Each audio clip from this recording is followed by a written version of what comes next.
Well,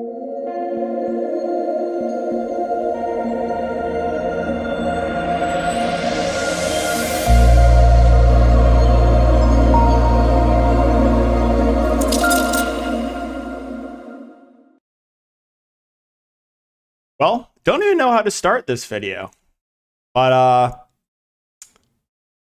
weird one. I'm afraid I ran good today. Something I haven't said in 84 years. Everyone knows, right? No one runs worse than me.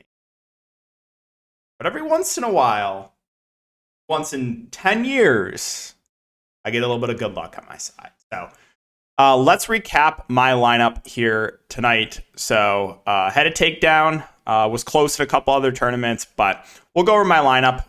Won this one relatively easily. The $100 one that I usually enter was actually full, so I entered the smaller one. And I got first place by like 20 points in this one, so it was a no sweat there, but came close in a couple of the other tournaments. Came close in the showdown, too. Wasn't for Shaedon Sharpe outscoring AJ Griffin, I would have been right. I was a couple points away from the showdown, too, which was super frustrating. I was like, am I going to take down the main and the showdown here? But yeah, let's go over my lineup and let's talk through some things. So, number one, I want to get this out of the way first. The Aaron Wiggins thing. Now, I talked about this for like 2 hours in the Discord. I talked about this a ton in the Patreon live stream. I even posted on Twitter, but then I was like, some people took it the wrong way. They're like, oh, you're trying to roast people. Like, no, that was never my intention. So deleted it. But the reason I wanted to post it was just giving my thoughts of why I did not agree with Aaron Wiggins being massive chalk. So I'll just cover this really quickly. If you're in the Discord and the Patreon stream, you can back me up in the comment section. Again, I'm not trying to roast anyone, so that was never my intention on Twitter. But yeah, so the reason was, number one, he plays for the Oklahoma City Thunder, right? And I said, can never trust the secondary pieces because it's like almost every game you see, oh, this player starts the second half for this player. So that was number one. Number two, Aaron Wiggins, again, was massive chalk. He was like 70% in this tournament.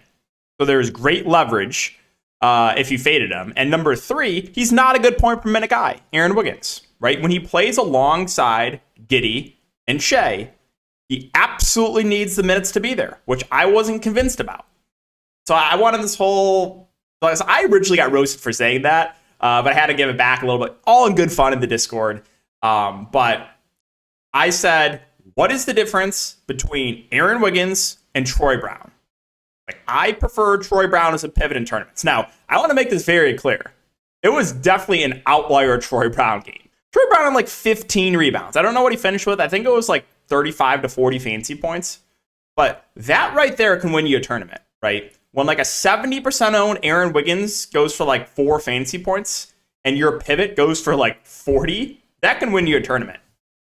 So, yeah, that was the whole Aaron Wiggins breakdown. Again, if you were in the Discord or you were in the Patreon stream, I talked about him for like 3 hours. So I just didn't agree with him being massive chalk, and it couldn't have worked out better, right? Because Aaron Wiggins got benched in the second half, which is not surprising from the Thunder, and Troy Brown, the pivot, had a huge ceiling game. So that couldn't have gone better. And then, okay, so back to my lineup. I do have to get one thing out of the way, one tilt out of the way. D'Angelo Russell, man. D'Angelo Russell. Are you serious? With overtime. 25 fancy points? With overtime? Come on, man. Come on. But the reason I say I can't complain is because I had 4 players in that game and it went to overtime. So, can't complain there. Finally got Malik Monk right, too. This guy still owes me a lot of money, might I add you. But I finally got him right. I have lost infinite money on Malik Monk this year. Finally got him right at low ownership. He went for 32 fancy points. Ant-Man smashed. Gobert smashed. The only Laker I played was Rui, and it was looking really good early. Because I talked about this on the stream also, how I wasn't convinced that the Lakers could keep the game competitive. And that was looking really good, because I don't know if you guys saw, the Lakers were down like 20 early in the second quarter. And I was like, yes, everyone that played Westbrook and Thomas Bryant, they're going to get punished. It's going to be a massive blowout. This is amazing for me. And sure enough, the Lakers go on a huge run, end up making it competitive. So that wasn't ideal. But I faded the Lakers because I thought there was that chance that they could get blown out. Also, I wanted some flexibility with the late game. And you guys know this is something I talk about every single day on stream, especially when you have questionable guys in the late game. It's people aren't willing to give themselves flexibility. And I knew that if news broke, the right way that I wanted, I could get some guys at very low ownership because I knew we knew the Lakers were going to be massive chalk, right? We knew Thomas Bryant was going to be chalk. We knew Westbrook was going to be chalk. We knew Rui Hachimura was obviously going to be chalk. So my original build here, I had Dame and I had Trenton Watford. And basically all I needed was one of Trae Young, Josh Hart, or Nurkic to sit. I just needed one of those guys to sit. So I risked it. If all three would have played, I would have been kind of in a tough spot. Like I probably would have just rolled with Murray and Bogdanovic anyway, with Trae Young in, if like everyone played. But I had backups, right? If Nurkic was out, I was going to go Dame and Watford because Watford was the min-price guy that would have played the backup five. So I had a scenario for kind of each situation. The best thing that could have happened was Trae Young getting ruled out because I liked the ceiling the most on the Murray-Bogdanovic pairing, right? Because we know DeJounte Murray gets a massive usage bump with Trae Young off the court, and we got him at, actually it was decent ownership in this tournament. I think it was a lot lower ownership in the other tournaments because people just didn't have room for DeJounte. And then I got a really low on Bogdan Bogdanovic, who, again, I can't tilt this really, but he missed 2 of 3 free throws to tie the game. Could have went to overtime. But he goes 1 of 3 at the line. Really? So small tilts, right? The D'Lo tilt, the Bogdanovic tilt, and then, rounded out with Precious Achiuwa. So came close on the late slate to taking down, came close in the showdown, and did take down the main slate. So it was a good overall day. Prize picks don't even get me started. I went 5-2 overall, but barely made money. Westbrook got a block at the very end of the game to go over by like 0.2. And then Shea, I don't know if you guys saw at the end of the third quarter, like Mike Muscala just heaved a 3 and at the end of at the buzzer and it went in. Just so incredibly painful. But that's the recap there. So hope you guys had a good night. Again, very, very rare occurrence that ran good today. Ran good. All right. So let's talk about this 5-game slate. And we'll start off with Miami and Cleveland. Oh, really quick. Also, if you guys are looking for DFS Prize Picks content, you can check out my Patreon link down below. The sponsor, again, is Prize Picks. You can use the code DKDFS for 100% match up to $100. Keep an eye out for videos there. I'll be making some free content for Prize Picks. Okay, so back to Miami and Cleveland. Jimmy Butler is questionable. So that's pretty important, right? It's going to make the other guys look a bit better. Gabe Vincent also questionable. Not huge news, but maybe a couple more minutes for some of these cheap guys here on Miami. If Jimmy Butler is out, I think Bam and Hero would probably be the guys that look the best. It's not necessarily the best matchup here against Cleveland, but these guys do get a bump. Tyler Hero, been not really shooting the ball the best. 4 of 19, 4 of 12, 9 of 21, but obviously he's going to get a bump here in usage if Jimmy Butler's off the court. So I think those guys look good. Victor Oladipo at 5K most likely would see close to 30 minutes off the bench. I think he'd be a pretty good play. Lowry's been pretty dusty recently, but he's also 4.7K, so I think he'd be like a solid value. And then you most likely would get Strus in the starting lineup. So I think the starting lineup would be Hero, Strus. It would be Lowry, Hero, Strus, Martin, Bam. That's what I think the starting lineup will be if Jimmy Butler is out. So Strus, this guy's just, I've never gotten him right, but if he does start, I would think he plays 25 to 30-ish minutes, would be a viable value, but is score independent. Kind of know what you're getting out of Caleb Martin, most likely like mid-20s minutes. Not really the best point per minute guy, but a fair value.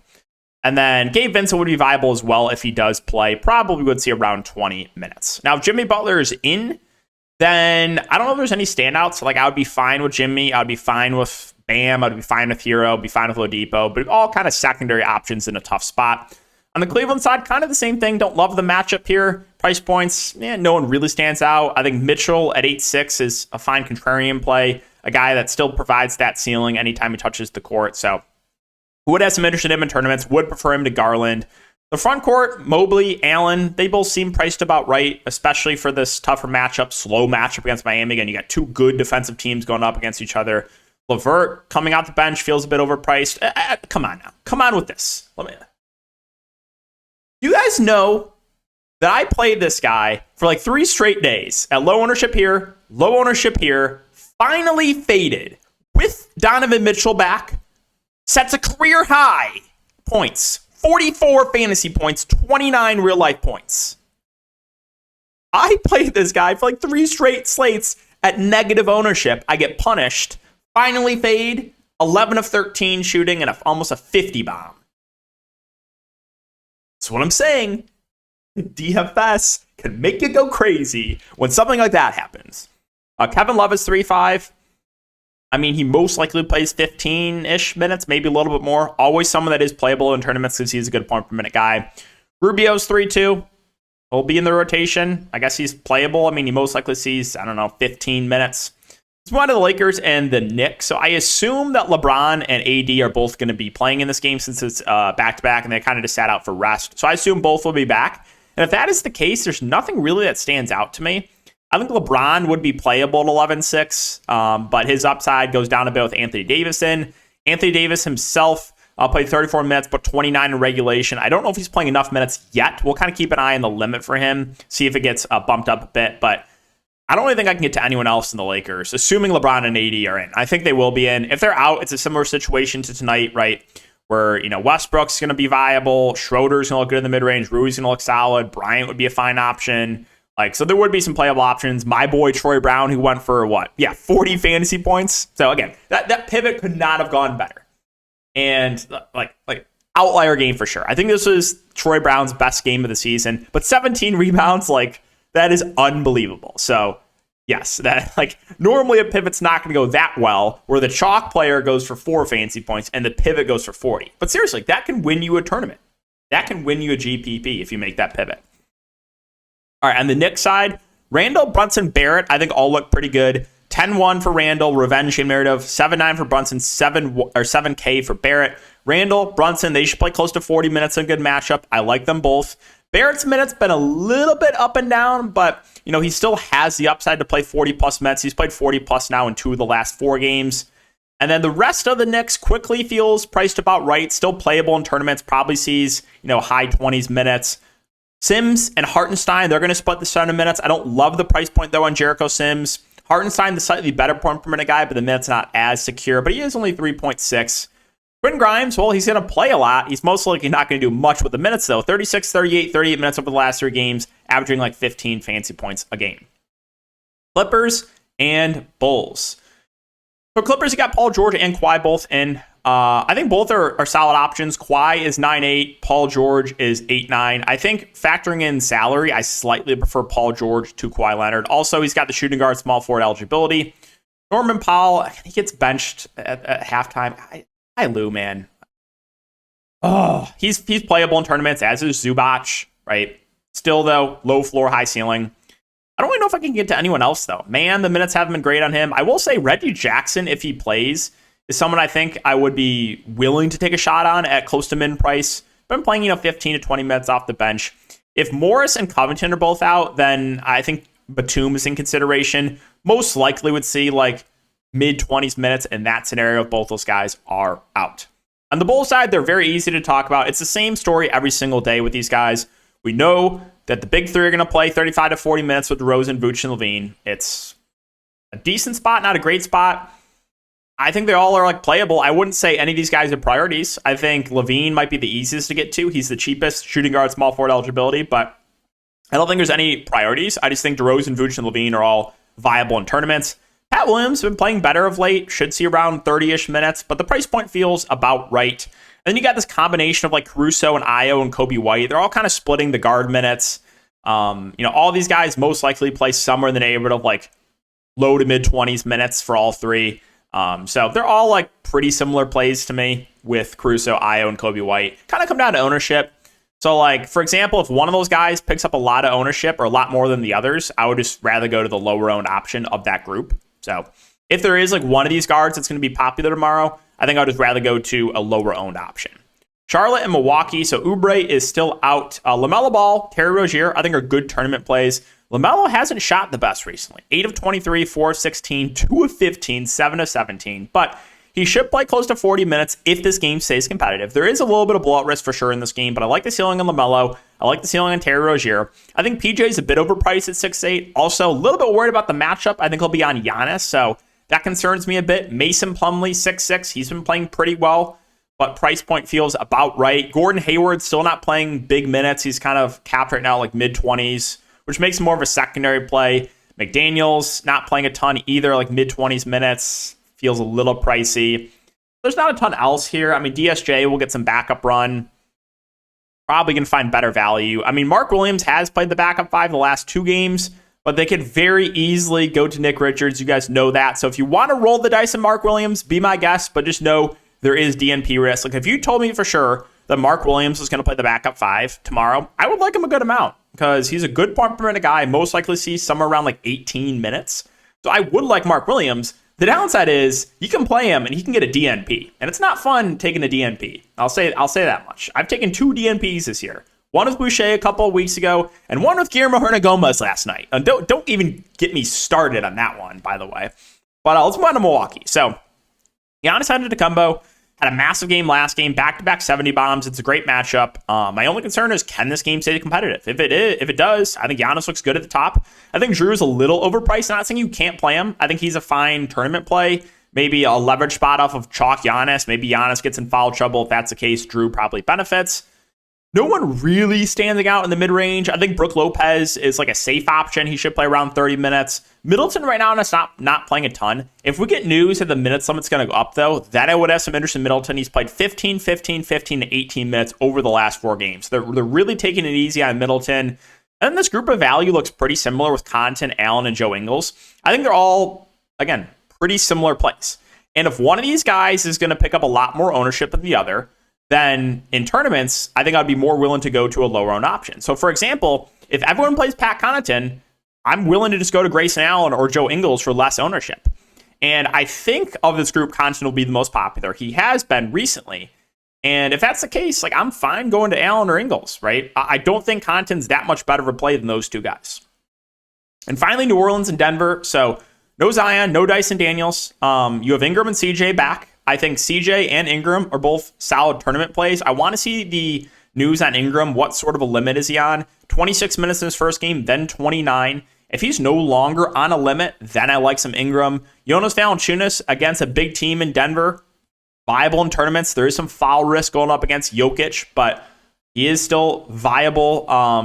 Alvarado with CJ back feels a little bit pricey. Not saying you can't play him. He most likely sees mid-20s minutes. Najee Marshall, Trey Murphy, they become a bit riskier. Obviously, with Ingram back in the picture, they should lose minutes. Like last game, with Ingram in, Najee Marshall only played 18 minutes. Trey Murphy in that game played 27. So those guys take a hit minutes-wise. Herbert Jones should start and play close to 30 minutes, but he's prone to foul trouble. And then if you want to take a shot on Larry Nance off the bench, you can. You know, he most likely sees low 20s minutes and is 4.1K. They can close games with him alongside the starters.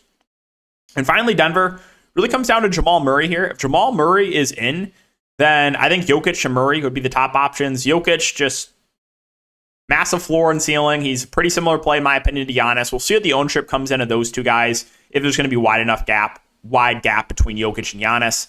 Jamal Murray's minutes have been way up of late, 38, 40, 39 minutes.